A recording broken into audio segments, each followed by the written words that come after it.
اللہ نے آدم کو تخلیق کیا تو قرآن پاک میں ارشاد فرما دیا کہ ہم نے بنی آدم کو عزت دی، اس کو اشرف المخلوقات کے منصب پر قائم کیا، اسے عقل دیا، اسے شعور دیا، اسے ضمیر کی آواز دی، اور پھر اس کو انی جاعلٌ فی الارض خلیفہ کے منصب پر فائز کیا، اپنا خلیفہ بنایا۔ یعنی آدم جو ایک مٹی کا پتلا تھا، وہ اللہ کی محبوبیت کی وجہ سے تمام مخلوقات کے اوپر منصب خلافت پر فائز ہوا، لیکن یہ اپنے ہوس، اپنی حرص، اپنی مکاریوں اور اپنی دنیاوی کامیابیوں میں اس قدر الجھا کہ وہ اپنے مقصد تخلیق کو بھول گیا، وہ اس دنیا میں آنے کے مقصد کو بھول گیا، وہ اپنے منصب کو بھول گیا۔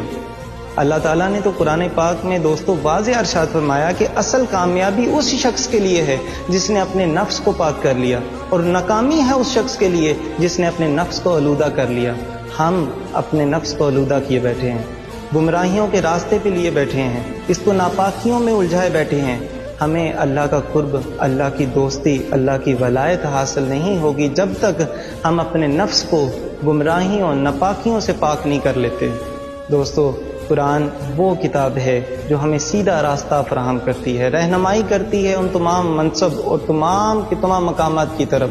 جو کہ اللہ کی بارگاہ میں بہت مقصود ہے۔